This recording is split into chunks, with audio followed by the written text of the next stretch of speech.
Hello and welcome to week 12. I'm coming to you this week from indoors as I'm in the middle of a cold and I'm not feeling too great. But I do want to walk you through what I'm looking for from you this week. We're going to be doing chapter 12, which is, week 12, chapter 15, which is musculoskeletal system, so muscles and skeleton. I've got one video for you this week. There's no homework assignment that will be graded. And then there's also the chapter 11 and 12 quiz. So, without further ado, let's take a look at what I mean by all of that. Chapter 15 focuses on both muscles and the skeleton. So I want to let you know that if you have taken A&P 1, so Biology 227, you're at an advantage. And if you haven't taken A&P 1, you're also at an advantage. So what I mean is that whenever learning muscle names and also bones, if you know relationship of those terms to the part of the body where that bone or muscle is found, then you're probably going to nail the name of that muscle or bone. So for example, muscles are often named by their length, their overall size, their shape, where they originate, where they insert. It just depends on the muscle. So for example, here let me give you there I am. For an example, my favorite muscle is sternocleidomastoid, and the easy way to remember that one is sternum, cleido or clavicle, and mastoid, or like masseter, mastoid process is also over there. So if you already know some of the general, directional terms, and like once you start learning the bones, and then you realize, oh, well that muscle inserts there or originates there, then you're muscles and bones kind of go hand in hand in this sense. So I think you're going to do really great with 15. So looking back at the objective list there, you're going to look at structure and function of the bones, joints, and muscles, and then a little bit on bone formation and growth, which is really interesting, especially if you've ever been a young person or if you have young children at home who are growing and developing. You'll go over the major bones of the body, prefixes, suffixes, for bones, joints, and muscles. And like I said, the more you can relate these bones to their muscles and vice versa, the better you're going to do with the naming, because they really dovetail together nicely. You're going to look at some musculoskeletal disease conditions and relate those to bone fractures, although I don't tell you to memorize each of the bone fractures. And then you'll apply each of these new knowledges to medical reports and records. And so your assignments for the week, although only one of them is graded, and that's the quiz, are to start out with this video.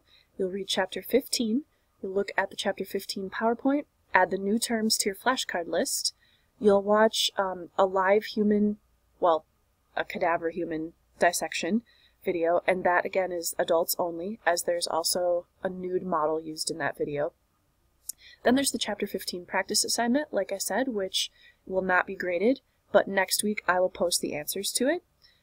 Then you'll have the quiz on chapters 11 and 12, and if you want to take care of that first in the week so that it's still fresh from the other weeks, then go ahead, by all means. If that's the best technique for you, I applaud that. And lastly, email when questions and concerns arise. So let's take a closer look at some of these things, and then I'll set you free. After reading the chapter 15 pages in your textbook and looking at the chapter 15 PowerPoint, you'll want to do the practice assignment. And this is one where you're going to use your terminology as you read some sentences that are either correct or incorrect, and you have to say why they're correct or incorrect using the terminology from 15.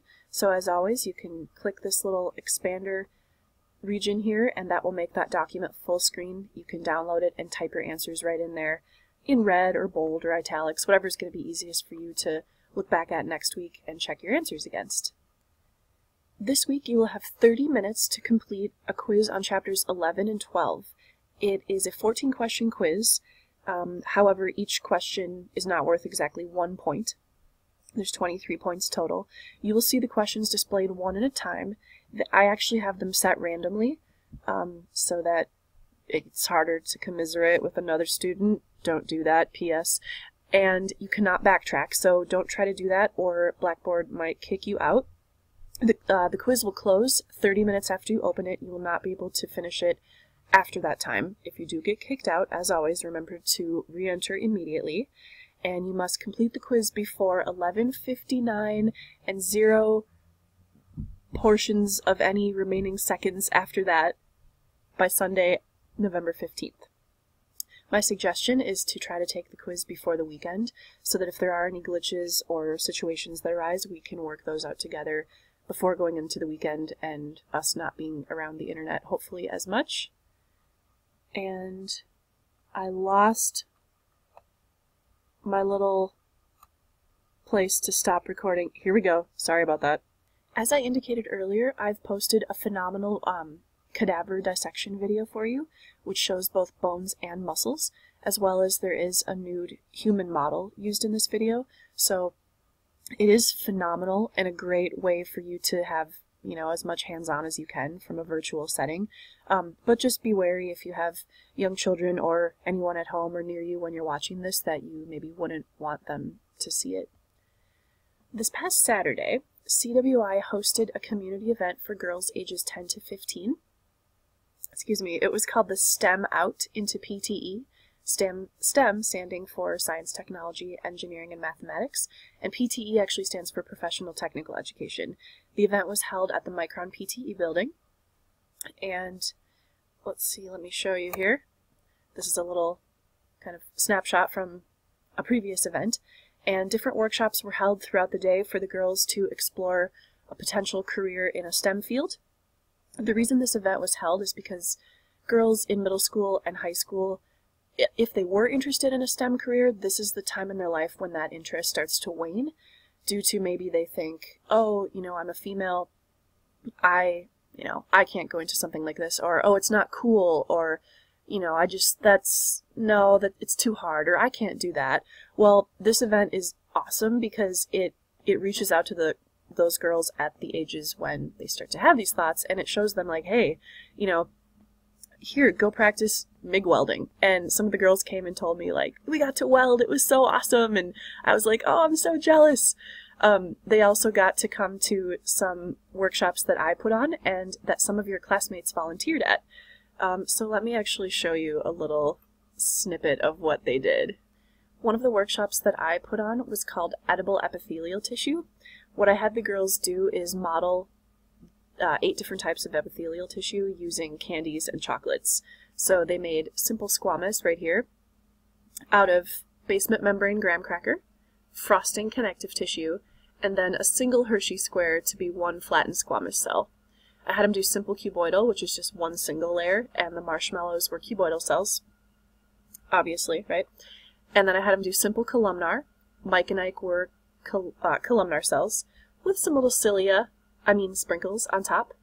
Pseudostratified columnar was a little bit trickier because they had to like squish the Mike and Ikes and get them next to each other because all the basal portions of the cells are touching the basement membrane.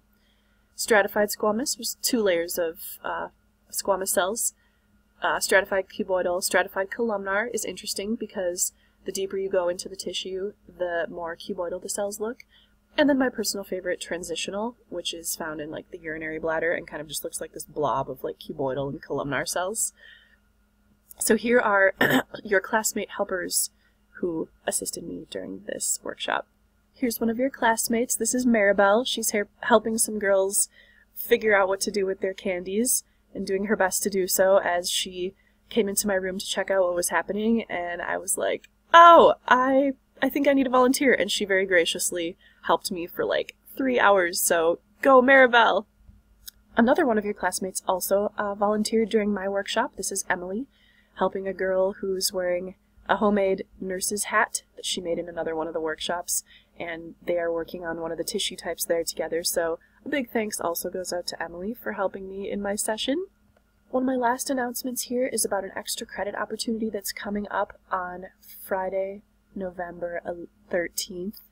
Friday the 13th will be this coming Friday. It's a Visiting Scientist Series lecture. It will be held here at CWI.